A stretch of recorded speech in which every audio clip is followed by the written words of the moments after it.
Welcome back to Haunted Escapes, or welcome if you are new here. This is the YouTube version of our podcast, and today we're going to be talking about the Badalisc. Now, the Badalisc is a mythological creature from Italian folklore, and he's over in Italy, and they have a huge festival for him. And it's not that scary, it's a little weird, but definitely interesting. So, we're going to be getting into that, and we're also trying out a new microphone. So, let us know how the audio is, and remember to comment, rate, share, like, follow us on Spotify or wherever you get podcasts, and let's get into the episode. Welcome to Haunted Escapes with Chris and Diane. This podcast will talk about strange and mysterious stories from around the world. Some will be about places we've been and experienced for ourselves, as well as things we've learned and read about, including hauntings, folklore, and cryptids. Join us on our Haunted Escapes. What's going on? This is John Olson, and I am the host of Scalarious. Scalarious is your new favorite paranormal and comedy podcast. At Scalarious, we talk to comedians about paranormal experiences they've had while on the road, whether it was in a hotel they were staying in, a bar, club, or theater they were performing in, or maybe it was just a story they were dying to tell. Either way, Scalarious is the podcast that you need to hear. You can find Scalarious anywhere there's podcasts, but specifically right here on Spotify. Welcome to Haunted Escapes with Chris and Diane. Hello.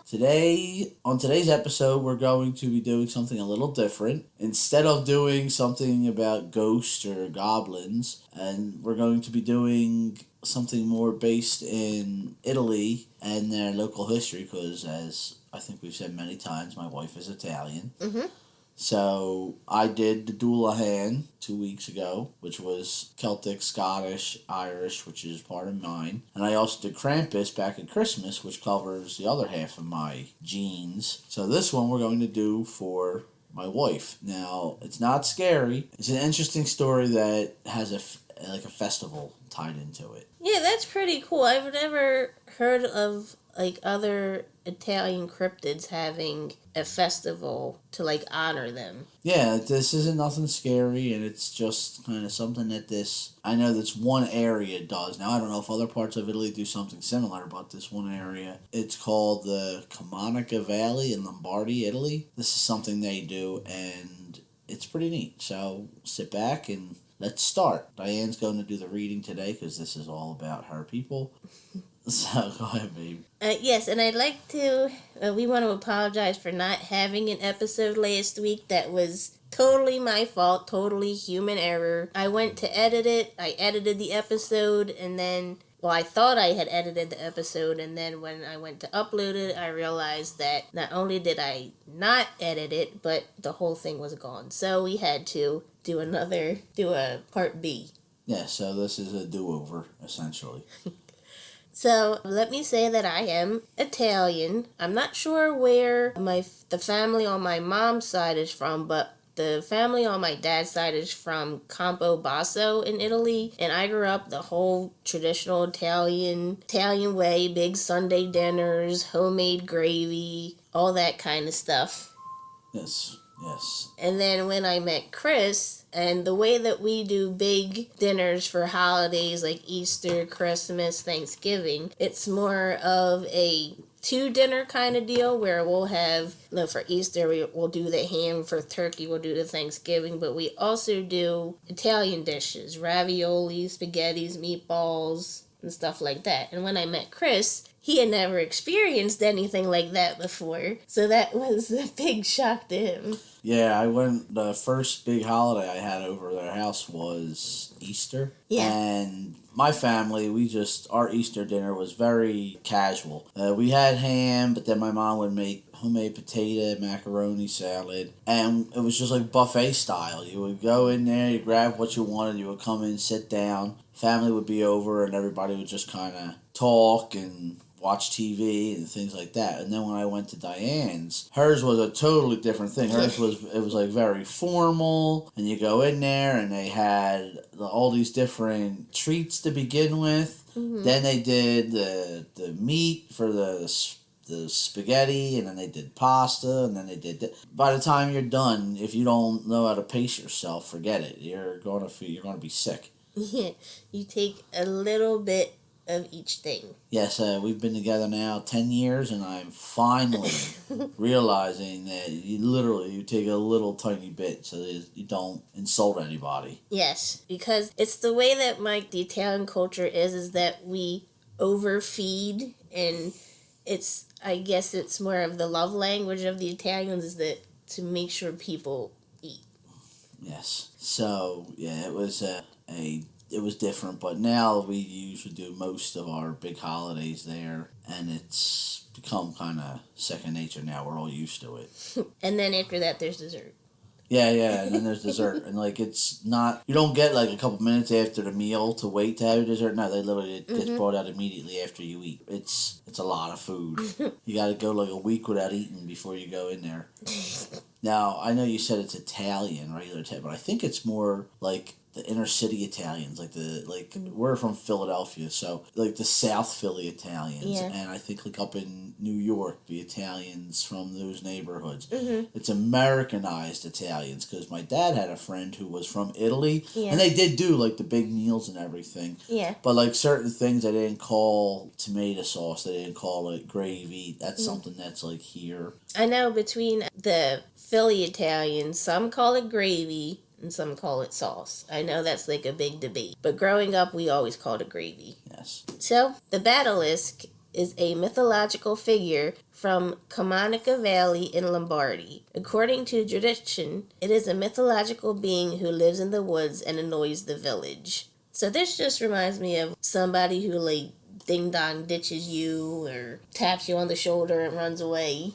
Yeah, from the stuff that you read, it sounds like it just kind of messes around with the villagers. It doesn't do anything violent, or it's just kind of pain in the butt. So that annoying neighbor who just won't leave you alone. Yes. That stalks you and rings your doorbell at all hours of the night. Yes.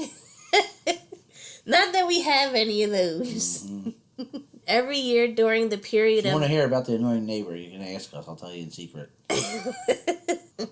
And maybe we'll start a Patreon and do a whole chronicle of... Oh, God. Enough information on that thing for 10 episodes. Every year during the period of the Epiphany, January 5th to 6th, the animal is captured by young people and brought to the village. Yeah, so that was kind of cool. When they're getting ready to hold this feast, they have the younger teenagers, I guess they are, and they go into the woods, and then it looks like there's usually somebody dressed in the costume, and they find the person or the creature, and they bring him back to the village, and that's when it actually kicks off.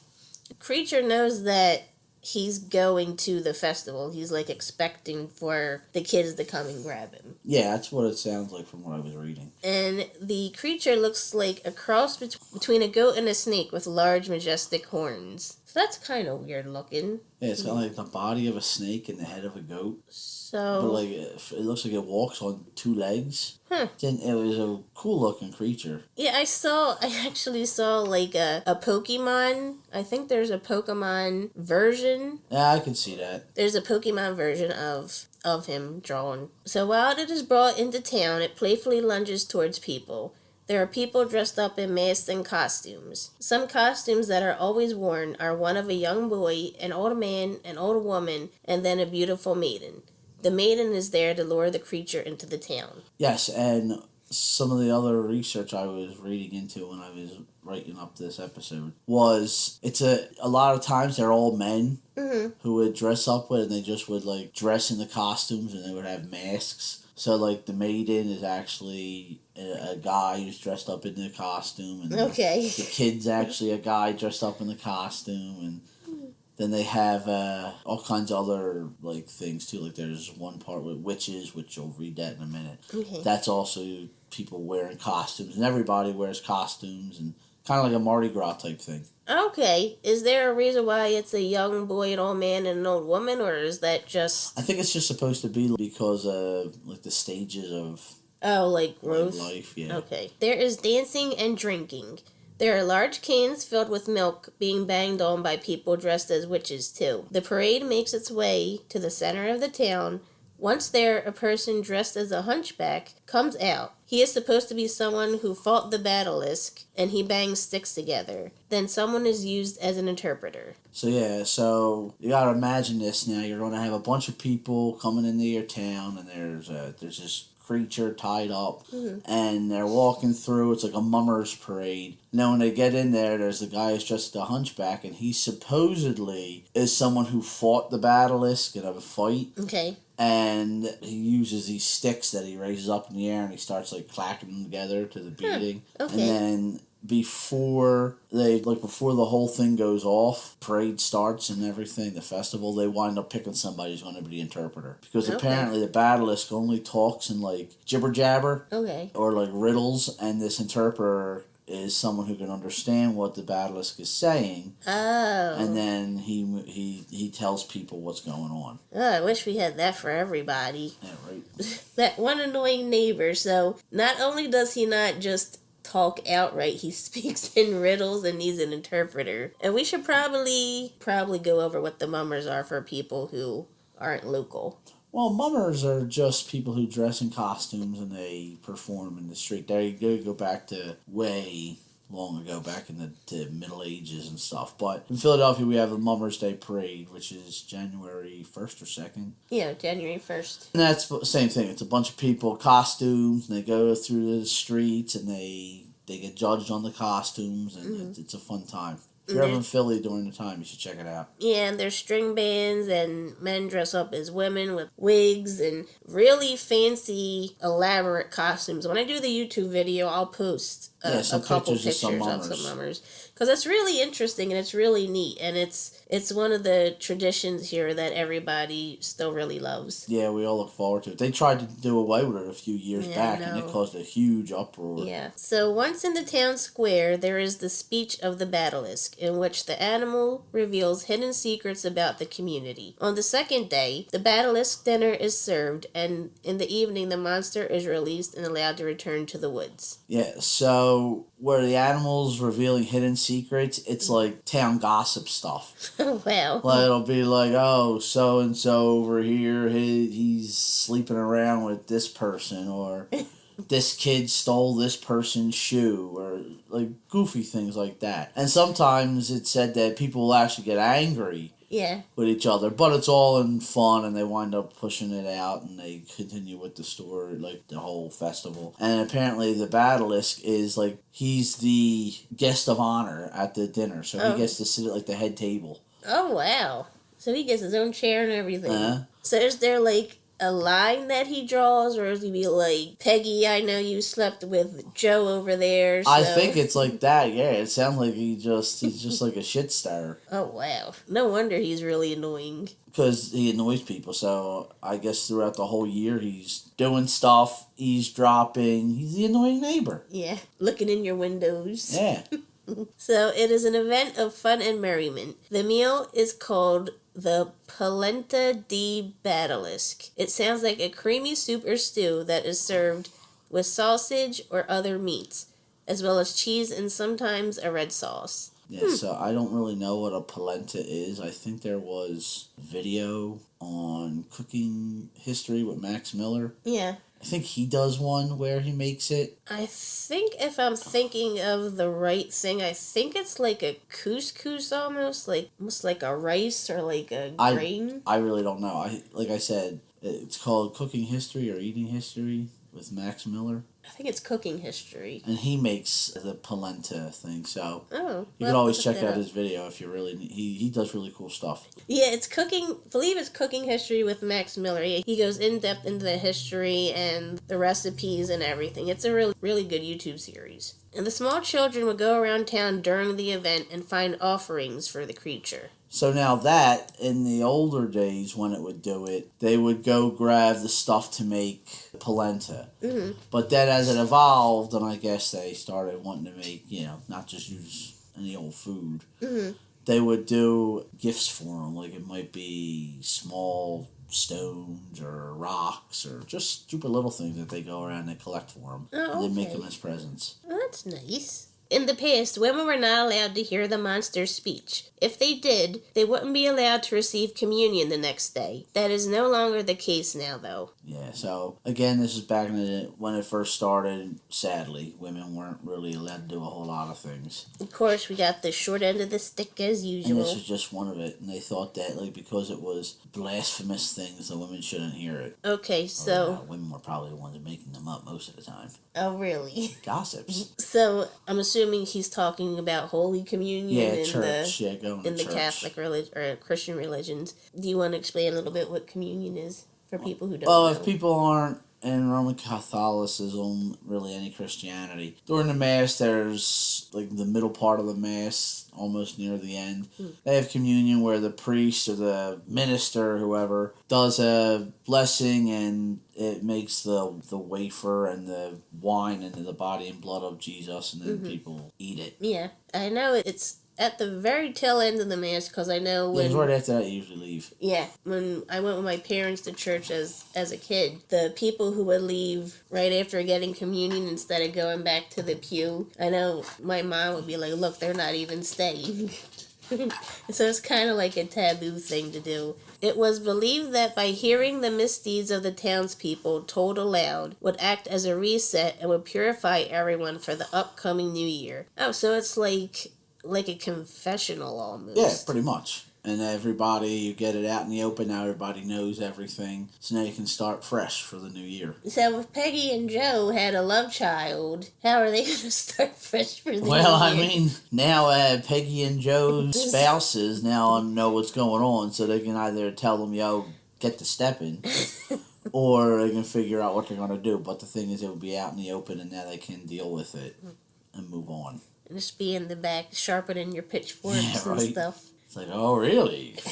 Rock with his knife, whetstone. I'm sure Joe ain't going to be around for the new year. Yeah. And there isn't any stories about this creature because it's folklore. You mean like eyewitness? Yeah, there's nothing. I mean, nothing I can find now. If there are people who have gone through this festival and know about it, obviously, we would like to hear it, and we could maybe revisit it in another episode. But I couldn't. I didn't look for any kind of people telling you about what happened there. I figured most of the whole thing explained that pretty well. Yeah, I did some looking online to see if anybody had known anybody who had been to one of these festivals, or I don't even know if they still passed down. Yeah, I couldn't really find anything to reach out. I don't even know if they still do it, but I know they used to. I think that's everything on the Badalisc that we have for this week. Yes, so that was this week's episode. Again, nothing scary. It wasn't a scary story, which I know it's different from what we usually try to do here. It was a pretty interesting little tale with some cool parts in it, and I just thought it was interesting. Yeah, I thought it's really interesting because not only is he the town gossip, but he's also this creature that not only can understand what's going on in the town, but tell all of your dirty laundry and you can understand it and everything. Yeah. So, if you would like to hear, our listeners, if you would like to hear more little things like this, not so much scary, and just maybe on folklore and stuff, let us know. You can send it to our email address.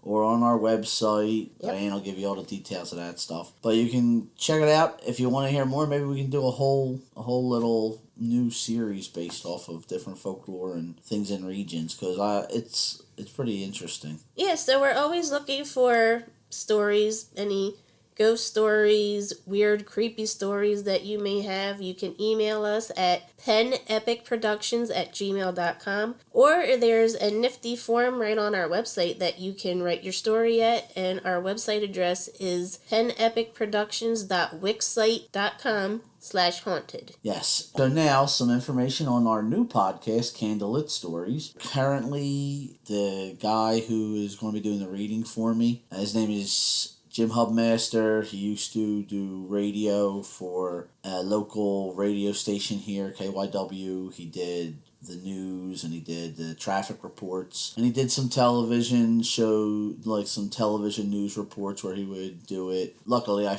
met him at my job, and we started talking. I told him about this, and he's interested, so he's going to do some reading for us. Most of the stories are short, and by short I mean they're like really short stories. They're not long novels. They're short stories that I've written, that Diana's written, and there'll be some little like poems and stuff in there, kind of things like Edgar Allan Poe writes. And then we're also probably going to be doing some classic stories too at different times. But it's pretty interesting. We're hoping to have that launched by hopefully Memorial Day or the first week of June. Yeah, either Memorial Day or the first week of June. It's for the summertime. That's what we're shooting for. And this whole thing is going to go for the summertime because while we're doing that, we're going to be doing some more. We want to get back to the original Haunted Escapes a little more, where we start going to places and staying at places and getting some cool stories about places instead of. I like doing ones like this, but the original idea of the whole podcast was go places, find out the stories around these things, and then tell them. So we're going to try to do some more of them.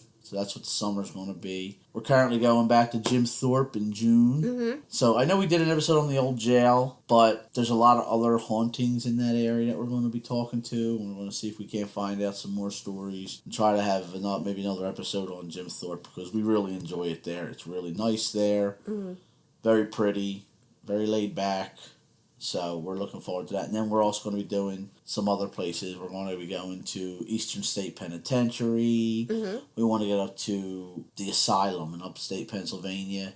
Penhurst. So there's a bunch of things we're going to be doing there. And while we're doing that, we will be having Candlelit Stories running, so people will have something to listen to while we're away. Yeah, once we get Candlelit Stories rolling in the summer, we're probably going to take a little hiatus on Haunted Escapes to go out and get some creepy experiences for you, but we'll have Candlelit Stories rolling, and maybe here and there we'll have a episode of Haunted Escapes over the summer as well, if we could fit one in. Yes, and when we're getting closer to the launch date for Candlelit Stories, I'll be having an interview with Jim, and he'll tell everybody a little bit about himself, and you guys I hope you'll stick around and listen to the stories because we wrote them, most of them, and there's a lot. We put time into it, and we think they're pretty good. So, hopefully you guys will stick around and listen to it. And, that's pretty much it, what we got going on right now. So, look for that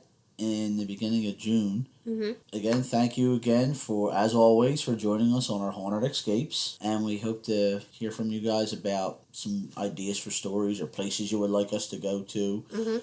Because like Diane said, we're going to be doing a hiatus from Haunted Escapes for a little bit. So if you have places you think we should go check out, let us know. Yeah, let us know. Send it to our email, and we can look into going there and maybe getting some cool stories. And I also want to thank everybody for the feedback. I posted the logo for Candlelit Stories and the synopsis of what we're going to do, and we got some pretty good feedback on it, and it seems like a couple people are excited, so thank you for that. And thank you for continuing to listen and to Haunted Escapes. And we hope you'll join us for Candlelit Stories as well. It's going to be a fun time. Yes, so again, everybody who's listened to us, thank you very much. We have a couple more episodes of this we're going to be doing. And we have some cool collabs coming up. One next month, or one later this month and one next month. Yes.